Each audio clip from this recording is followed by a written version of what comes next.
पत्नीची जागा सोडायची नाही आणि पतीनं पतीची जागा सोडायची नाही. संसारातले नियम आहेत.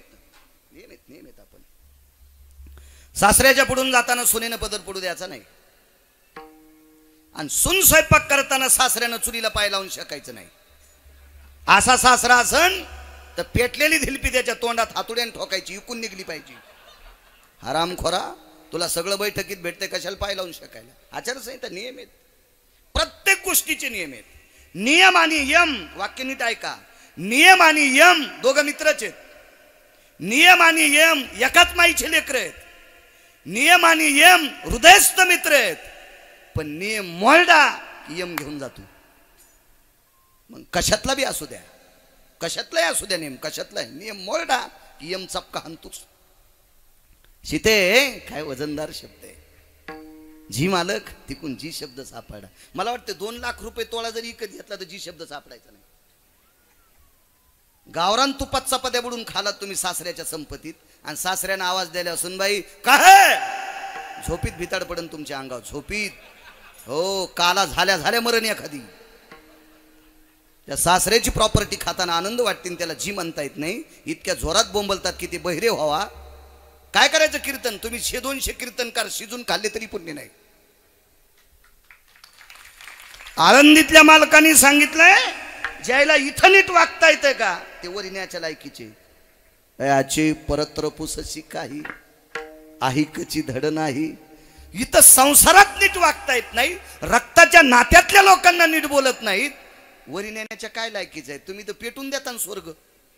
हे सनकड्यान टाक पेट्रोल दी काळी लावून जाळून टाकताना तिथलं नाही. माझ्या माई ज्येष्ठ लोकांचा आधार करणं हे सर्वात मोठं भारतीय संस्कृतीतल्या स्त्रीचं काम आहे.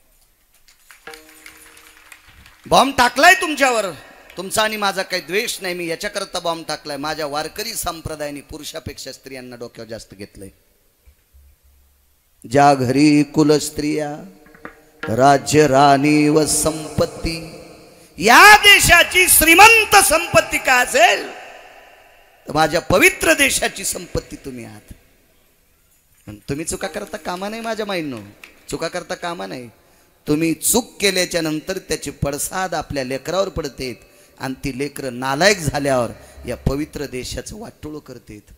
असं होऊ नये याच्याकरता तुम्ही चुका करायच्या नाही. चला सीते जी, इथपर्यंत आलतो. तुला दरबार कसा वाटला ग? वाक्य नीट ऐका. पहिला शब्द गेला. सीते तुला दरबार कसा वाटला ग? 1 नाही 2 नाही काय नाही. भगवंताच्या लक्षात आलं झोपीने व्याकुळ असेल. कशाची झोप आली? लक्ष्मीला झोप असती वे. रातच्या सुरू झेनती सुरू झेन लक्ष्मीला कशाची झोप आली? झोपलेल्याच्या कपाळाला पण लक्ष्मीत लावतेत. कायमचा झोपलेला कळतो ना तुम्हाला? भिंतीला टेकलेला कणकीचा गोळा, 2-4 उदबत्या, 7-8 म्हाताऱ्या रडायला. कसे दिसायलेत बाई? मेनला इकून येते मी इकून. मृताचे ललाटे रमाधिष्ठित लोके नैवम गिरगावकर लिखितम. अरे मृत माणसाच्या कपाळाला नाणं लावतात म्हणजे मेलेल्यांच्या सुद्धा लक्ष्मी त्याच्यासाठी जागी. ती कशी झोपेल? दुसरा शब्द टाकला. सीते जी दरबार बरा वाटला? बरा आहे प्रभू. याचा अर्थ सीतेला पसंत नाही. एकांतात विचारलं. सीते की विचारू काय प्रभू? चरण सेवा अखंडिता. नामदेवराय विटेवरच्या मालकाच्या पायाची सेवा का मागतात? कशा करता मागतात सेवा? सीते विचारू तुला? विचारा प्रभू. तुला काय वाटलं दरबारात? काय नाही प्रभू. स्वर्गातली लोक आलती, स्वस्ती श्रेयांचे लोक पाहून गेले. बृहस्पती महाराज सुद्धा आलते. कुलगुरू महर्षी वशिष्ठांचं मार्गदर्शन आहे. आधी करून बऱ्यापैकी ऋषी मुनी योगी जपी तपी सिद्ध योगी या ठिकाणी येऊन गेलेत. तुमच्या चुकीला कोण चूक काढणार आहे तुमच्या याच्यात कर्तव्यामध्ये? नाही पण सीते तू अशी उल्हासदार प्रसन्नपणाने का म्हटली नाही? एक बोलू प्रभू, एक बोलू. मी ज्या वेळेला 6 महिने 26 दिवस तुमच्यापासून बाजूला होते. वाक्य नीट ऐका. 6 महिने 26 दिवस प्रभू रामचंद्रापासून सीता लांब होत्या असं पुराण सांगते. आणि पुराण एखाद्या गलफट माणसाला जरी पटत नसेल तर देहूतल्या मालकाला आवडते. पावे पुराणी. हो, मग एखाद्या नालायकानं नाक वाकडं केलं असेल तू तिकडेच जाय उसातल्या डुकरावानी. तुकोबाराय मान्य करतेत ना, जी तुकोबाराय ज्ञानोबाराय मान्य करते ते आपल्याला मान्य करावं लागेल. ते जे मान्य करत नाहीत ते आपण मान्य करायचं नाही, हे लक्षात ठेवा. 6 महिने 26 दिवस तुमच्यापासून बाजूला होते. तुम्हाला काय वाटत होतं? ते विश्वाचा मालक आहे मी. माझ्या प्रपंचात अडसर आल्याच्या नंतर मला फार दुःख होतं. मग प्रपंचातल्या या दुःखाला मुक्त करण्याची ताकद कोणात? पवन सुतात, मारुतीरायात. त्याने या दुःखातून मला बाजूला केलं. मग त्याला आपल्या दरबारात जागा नसावी? मालक एक सांगू, हनुमंताचं नाव आठवलं की मला माझं कुंकू आठवतो. मारुतीरायाचं नाव स्मरणात आलं की मला माझं कुंकू दिसतंय. हो मालक, आम्ही राजा दशरथाच्या 4 सुना सौभाग्यानं जर मिरवत असोल तर याची एकमेव कृपा आहे, तो हनुमंत आहे. नाहीतर राजा दशरथाच्या 703 पत्न्या, 703 पत्न्या होत्या राजा दशरथाला, 703. आणि 4 सुना आम्ही सगळ्या पांढऱ्या साडीत असतो. मालक, भगवंताचे डोळे सुद्धा रात्री पाण्यानं डबडबले. आणि शिते काही हरकत नाही, उद्या हनुमंताची तयारी करू. काहड्याला राज्याभिषेकाचा मुहूर्त पुन्हा लांबवला. पंचांग पाहणारा घरचाच होता. तिथं कुठं इकडे तिकडे गायऱ्या गुंग्याला दाखवायचं होतं. पंचांग पाहाला महर्षी वशिष्ठ होते. लोकत्रयम यत निशापती भास्करोती जो कांती सकिरणे सगात्रेशो वर्णभव स्थितायाम वैशान्नर तुम नामेशो. ज्याच्या नावानं हवन त्याच्या नावानं अग्नी पाहिजे त्या दिवशी पृथ्वीवर. सगळं पाहाला करतल अभ्यास असणारा महर्षी कुलगुरू वशिष्ठ होते. काढला मुहूर्त कशा करता? हनुमंताला सिंहासन करायचे. सगळ्या तज्ञ लोकांच्या साह्याने मारुतीरायाला सिंहासन केलं, म्हणजे तलकप केला. समोर एक मस्त मंचक पलंग केला. त्याला वगैरे वगैरे पाय कशाची लावले मी दुसऱ्या कीर्तनात सांगितलं. आपल्याला पुढे सरकायचे. त्याला तपकडी कशाची होती? त्याच्यावर गादी राजहंसाच्या पंखाची होती. राजहंसाच्या पंखाचीच का ठेवली? मोराची का ठेवली नाही? मोराचे पंख द्वापार युगातल्या मालकांनी पवित्र केले, पण मोर नपुसक मानलाय. मोर फक्त 2च गोष्टीनं पवित्र, बाकी गोष्टीत मोराला मान्यता दिलेली नाही. राजहंसाची पंख काम संपल्याच्या नंतर पडतात आणि मोराची पंख काम चालू असताना पडते. त्याच्या अंतकरणात काम असा दाटून आला ना, त्यावेळेला मोराची पंख. कामासक्तीशी भयपिच्छानाम भय जायते. जाबाली नावाच्या ऋषींचं वाक्य. याच्याकरता मोराचं पंख अंतरणासाठी नाही.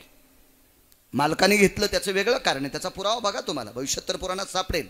तो पुरावा बघत जा. मोठाली मोबाईल आहेत तुम्हाला भितडासारखी.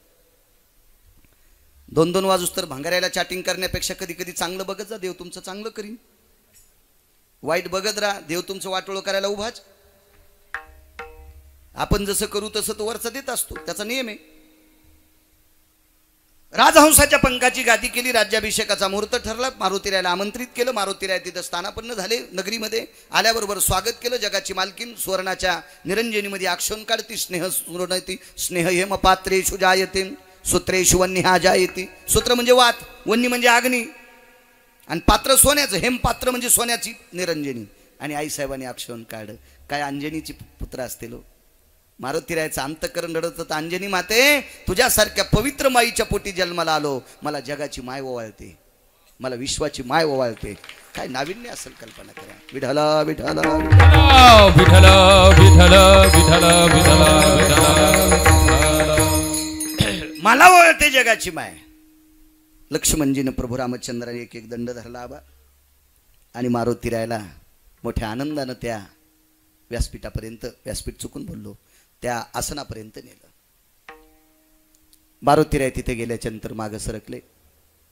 विचारलं प्रभू रामचंद्राने लक्ष्मणजीनं, अरे हनुमंत, तुला बसण्यासाठी केलंय. ऐका म्हणे प्रभू, ज्यानं वासनेला विस्तू लावलाय त्याला भोग काय करायचा? ज्यानं वासनेला पेटून दिलंय त्याला गादी काय करायची? त्याला पलंग काय करायचा? हे भोगाचे लक्षण आहेत. हे काय करायचं देवा? मी वासनेला विस्तू लावलाय, मला नकोय. खेळिया माझी हनुम्याशाला, खेळिया माझी हनुम्याशाला, न पडे काम व्यसनी रे, न पडे बसली रे कामची नाही तेथे क्रोधची कैसा कामची नाही तेथे क्रोधची कैसा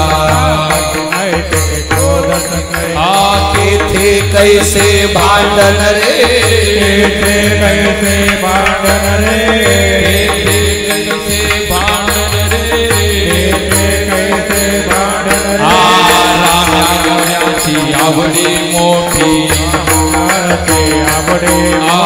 राम गड्याची आवडी मोठी राम गड्याची आवडी म्हणून लंके पेल रे म्हणून लंके पेल रे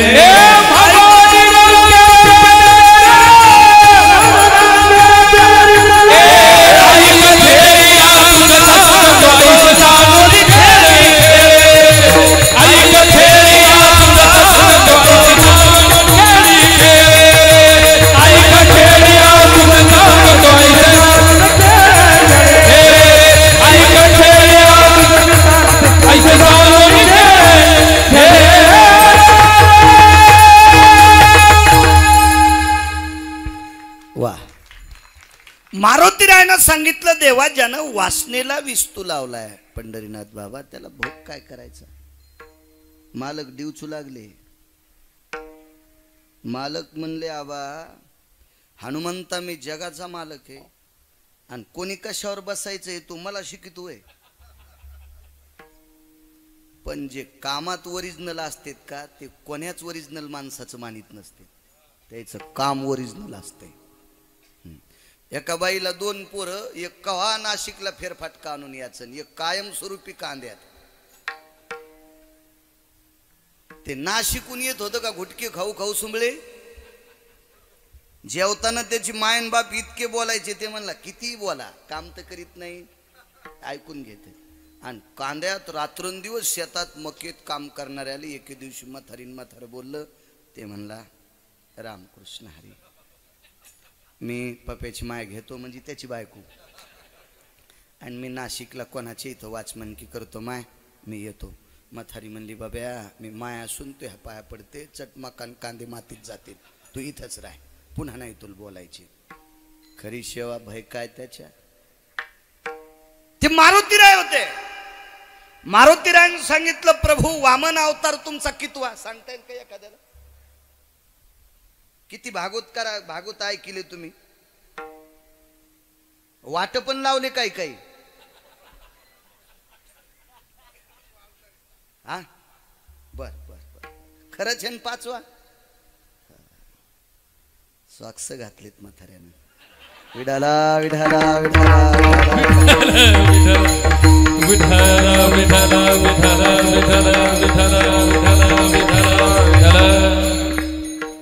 सुखासुखी बरोबर असो जाऊ दे आता. पुरावा एक विचारला मारुतीरायनं भगवान तुम्ही वामन अवतारात कसे होते. बटू होते. कोणता अवस्था होती ब्रह्मचारी. मग ब्रह्मचारी वामन अवतारात असताना तुम्हाला बसायला काय होतं. बुद्धिमतान वरिष्ठम. मारुतीराय बुद्धीचं टोक होते. वामन अवतारामध्ये तुम्ही ब्रह्मचारी वेशात होते. तुम्हाला बसायला काय होतं माहित नाही का. हनुमंता तुला दर्भाची चटई माझ्या बगलात होती ना. दर्भ नावाचं गवत असतं पिंड तर्पण करण्यासाठी आणि दर्भ नावाच्या गवताची माझ्या बगलामध्ये चटई होती. मग ऐका प्रभू तुम्ही तात्पुरते संन्यासी झाले. खरे माणसं किती दाड असतात बघा. ऐका प्रभू तुम्ही काही वेळापुरते. कारण 2 अवतार जर सोडून दिले बाकीचे किती अवतार आहेत अंशात्मक आहे. पूर्ण अवतार रामकृष्ण बाकी. मग काही वेळापुरते तुम्ही ब्रह्मचारी झाले. काही वेळापुरते तुम्ही संन्यासी झाले. तर तुम्ही दर्भाची चटई बसायला घेतली म्हणजे नियम पाळले. मी तर नैष्टिक ब्रह्मचर्याची कासोटी आवळून बाहेर आलेला आहे. मी कस काय पलंगावर बसल. मान खाली घालावं लागली पंढरपुरातल्या मालकाला. मान मान मान. तुम्हाला एक सांगू संन्याशानं संसारिकाला मान खाली घालावं लागली. आणि या महाराष्ट्रामध्ये 5 संसारिक आहेत त्यानं 4 संन्याशाला मान खाली घालावं लागली. ते संसारिक म्हणले तुम्ही लग्न नाही केलं म्हणजे फारच मोठे, आणि आम्ही लग्न केलं म्हणजे गढूळ आहेत का? विधीने सेवन विषय त्यागा आहे ना, बरोबर? या गोष्टी जर आपण अधिकार तत्वात आणल्या तर आपणही त्या बरोबरीच्या असू. इथं मात्र संन्याशानं संसारिकाला झडपिले. तो संसारिक म्हणजे जगाचा मालक आहे. नाईलाजाने सीतेला सांगितलं, सीते हे बसत नाही पलंगावर. सीतेनं सांगितलं, हनुमंतात तू या दरबारात बसल्याशिवाय मला आनंद नाही. आईसाहेब बसतो ना, पण मला जिथं आवडन तिथं बसू द्या ना. बस मग आधी तुम्ही बसा तुमच्या जागेवर. राम लक्ष्मण भरत शत्रुघ्न पंचायतन नावाचं एक चरित्र आहे. हे प्रभूचं पंचायतन म्हणायचं. आणि मग हे सगळे सिंहासनावर बसल्याच्या नंतर दर्भाची चटई खाली टाकली, डावा गुडघा खाली टेकला, उजवा गुडघा वर हे त्याच्यावर हात जोडले आणि विटेवरच्या मालकाकडे प्रणाम करीत मारुतीराय पायापाशी बसले. वाक्य नीट ऐका. मारुतीरायाची मूर्ती प्रभू रामचंद्राच्या मंदिरात जर ठेवली असेल तर गुडघा डावात टेकलेला पाहिजे. उजव्या गुडघ्यावर मारुतीरायानं असे किंवा छातीला हात जोडलेले पाहिजे. एक जण म्हणला आमच्या इथं उजवा गुडघा टेकलेला होता. मी म्हणलं मग मूर्ती करणार पेणार असन, त्याचं मेमरी कार्ड उडालेलं असन म्हणून त्यानं तशी मूर्ती जळली. ती काय त्याच्या काय बापाची जहागिरी असती? हा, शास्त्र म्हणेल ते सांडावे, ते राज्यही तृण मानावे. तुम्हाला एक सांगू का, वक्त्यानं कीर्तनात बोलत असताना ज्याचा पुरावा आहे का तेच बोललं पाहिजे. आधारा वाचोनी आधारा वाचोनी काय सांगसी कहाणी, काय सांगसी कहाणी, काय सांगसी कहाणी, काय सांगसी कहाणी, काय सांगसी कहाणी, काय सांगसी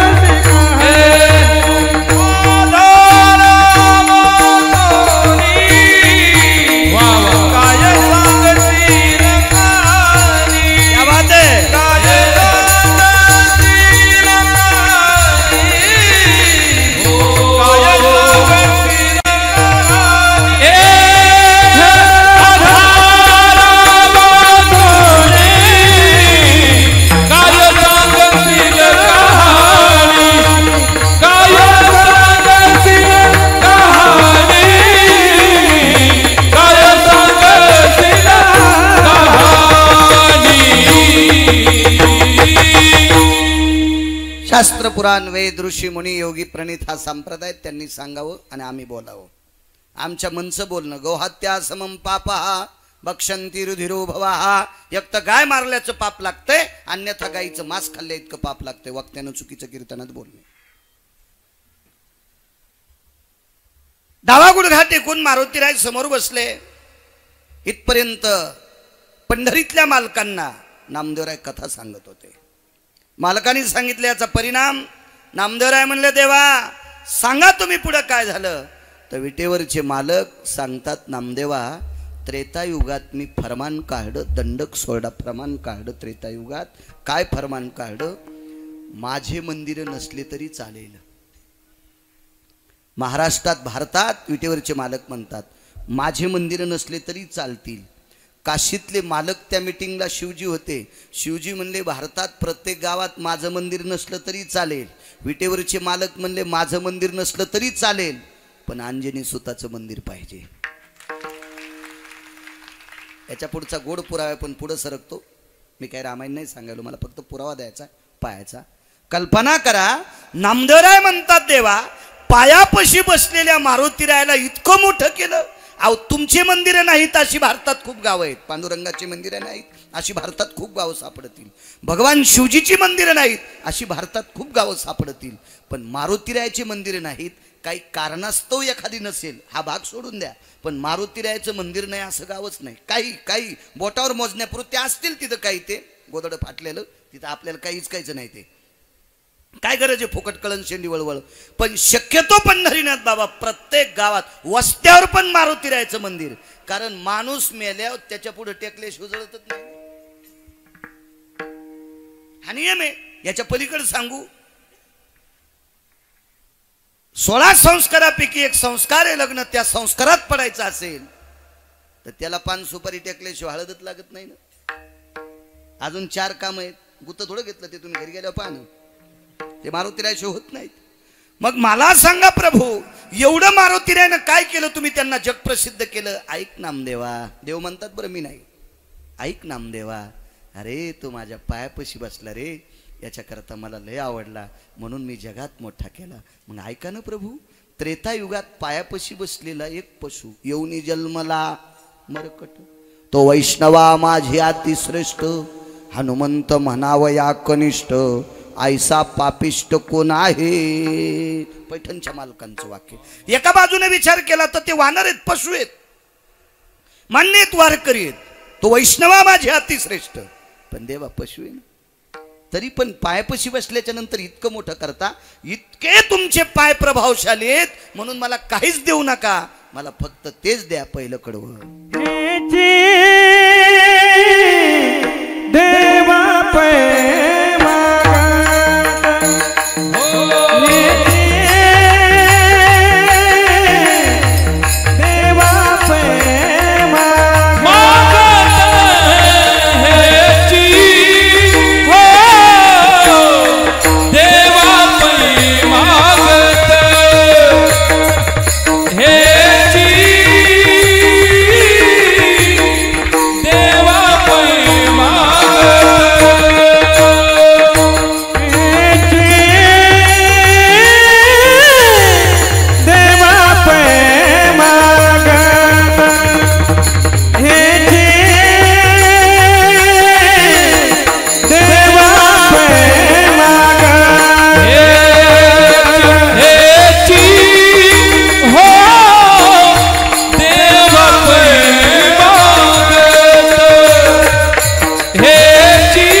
भगवंताला म्हणाले मला तुमच्या पायाची सेवा पाहिजे. 1-2 बारीकशे 5 मिनिटात पुरावे सांगतो आणि पुढच्या कडे पळतो.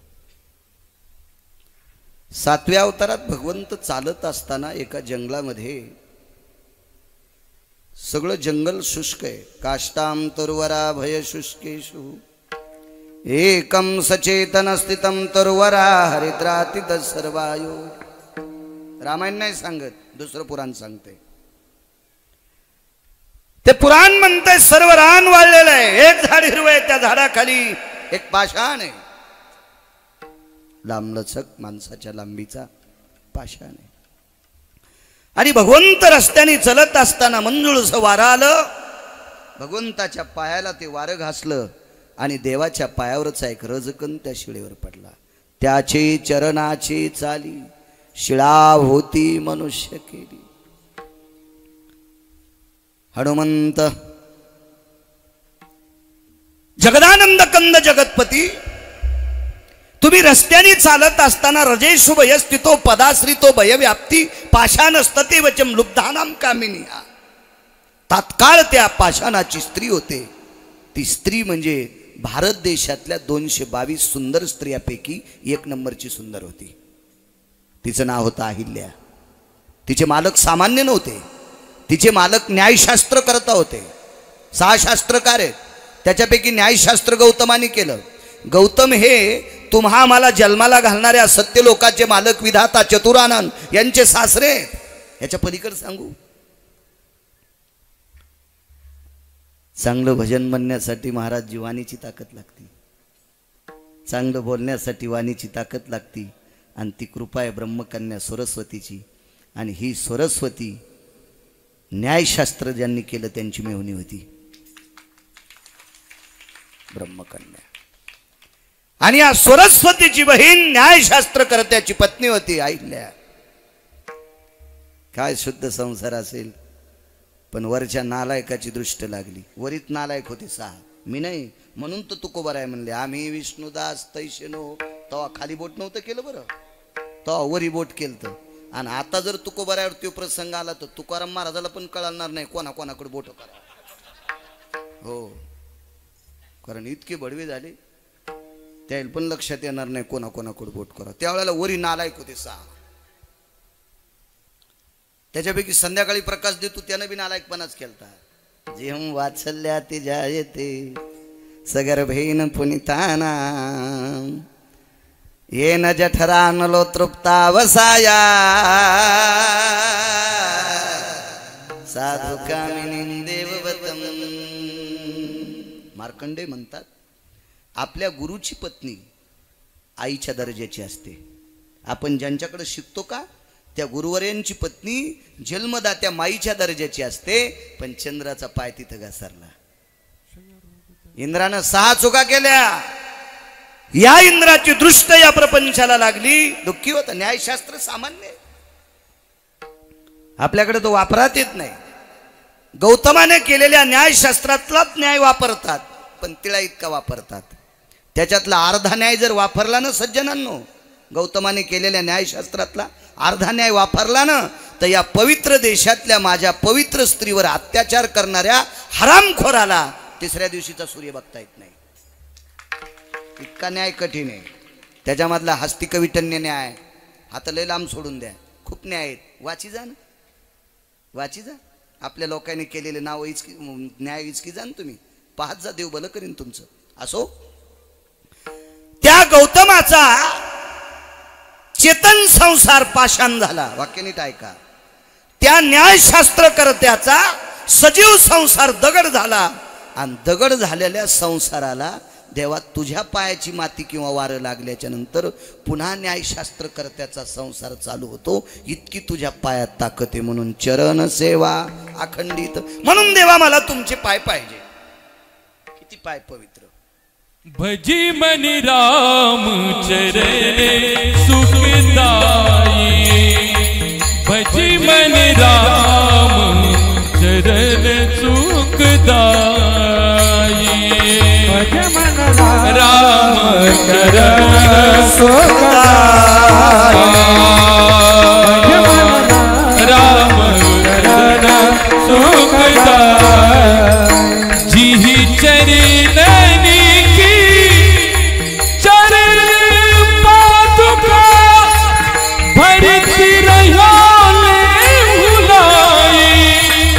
सोही चरण केवट धुई तब नाव चढ़ाई. भजी मन राम चरण सुखदाई. भजी मन राम चरण सुखदाई.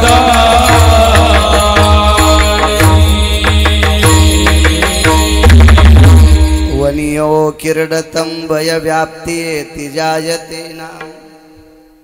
हिंसाचारोस्ततं यत्क्रियातु जयं त्वमं पदाश्रितं पुराणश्यं महति जाये. लावर चित्र ससे रानडुकर खाणाऱ्याच्या कुळातला केवट. पण पदाम त्वम जायते पुराणश्य महतीं स्थिता. बगदालभ्य सांगतात देवा, अरे हत्या हिंसा करणाऱ्याच्या कुळातला माणूस, पण तुझे पाय धुतले एकदा तर रामायणात मर्मज्ञ राजा होऊन बसला. इतकी पायाची ताकद आहे. म्हणून चरण सेवा अखंडित. हे रामायणात बघायचं नाही, पुन्हा म्हणताल गिरगावच्या बाळूला हे कांद्यात गवसलं विठाला विठाला विठ्ठल विठ्ठल विठ्ठल विठ्ठल विठ्ठल असेल केवटाचं चरित्र, पण हे दुसरीकडचं काढायचं. लय पुराणे तो रेल्वेचे 2-4 डबे लोखंडाचे चाक असते, ते चाक मोडून जातील इतके पुराण येतं. आपल्याला कुठं गवसत, भंगाऱ्याने लिहिलेलंच गवसत आपल्याला. हो, बायकोनं ज्याच्या थुत्रीत हाणलं त्यानं पुस्तक छापावा आणि ते ढवळ्या कपड्यावाल्यानं प्रकाशित करावं आणि आपल्यासारख्या येडपटाईनं ते वाचावं. अरे वाचा, वाघिणीचं दूध पिणारी माणसं आहेत आपण. कशाला शेपुड्या पिळायच्या? ज्ञानोबराय तुकोबरायचा परमार्थ म्हणजे वाघिणीचं दूध आहे, अमृताला लाजविला असा परमार्थ आहे. भांगाऱ्या देवायच्या पण नादी लागू नका. नांदेड पासून हा जो उभा पट्टा आहे का, पार मुंबईच्या अलीकडचा कोपरा कल्याण पस्तूर इथपर्यंत या पट्ट्यातल्या लोकांनी ज्ञानोबराय तुकोबराय सांगते त्याच देवायच्या पुढे वाकायचं. कारण का त्यांचं ऐकायचं? या वारकरी संप्रदायात या पट्ट्यात अशी संत जन्माला आले, त्याने काशीतल्या मालकाला आणि पंढरपुरातल्या मालकाला घरी कामाला लावले. अशी संत या पट्ट्यात जन्माला आलेत आणि तरी आपण पिरापशी बोकडे कापितो. असा कापीन यम आपल्याला उभा. यांच्या व्यतिरिक्त आपण नाही ऐकायला पाहिजे. चुकी चुकी. म्हणून चरण सेवा खंडित. पत्नीचं हरण केलं रावणानं. बिभीषण मारुतीरायाच्या संगतीत प्रभू रामचंद्राच्या पक्षात गेले आणि एकदाच बिभीषणानं पाय धरले. एकदा पाय धरल्याबरोबर नुसतं कळालं, को भवा हा लंकेशो दशग्रीवोती जा येते बांधवाती क्रिया सहोदरा असत ते वंच. हा त्याचा भाऊ आहे, लंकेशाचा भाऊ आहे. हो, सुग्रीवा जी पाणी घेऊन या. तो पळसाच्या पानाच्या द्रोणात पाणी आणलं. पलाशश पात्रेशी द्रोणा आपांपती निर्भयो. निर म्हणजे पाणी, आपांपती म्हणजे सूर्य, पलश म्हणजे पळसाच्या पानाच्या द्रोणात पाणी आणलं. भगवंतानी संकल्प सोडला. अरे राजन, राजन शब्द वापरला.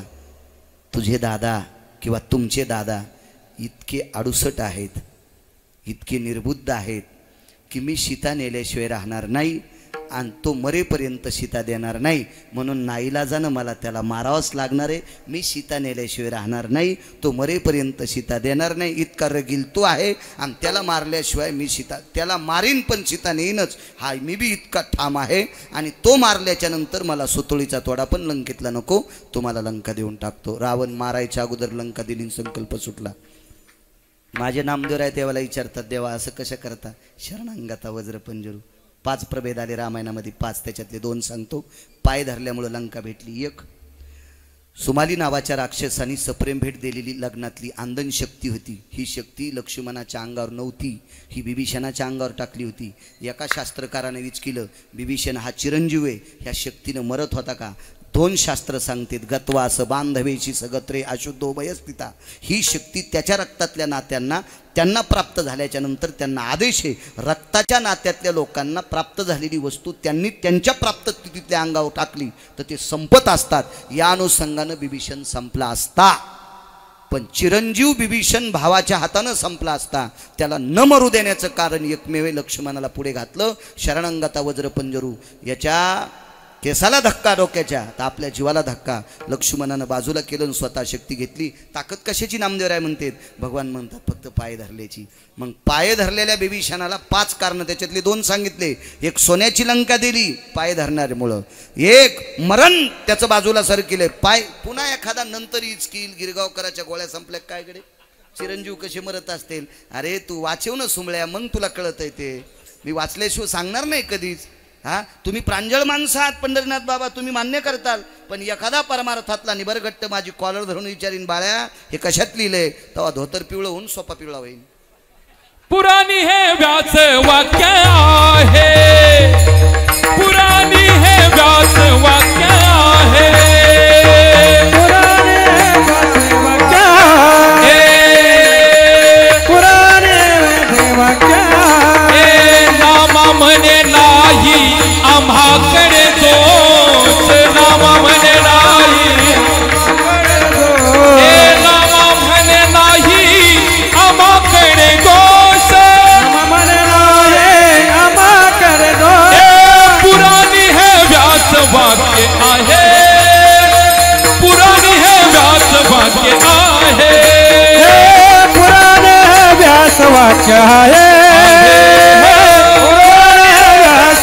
वाक्य आहे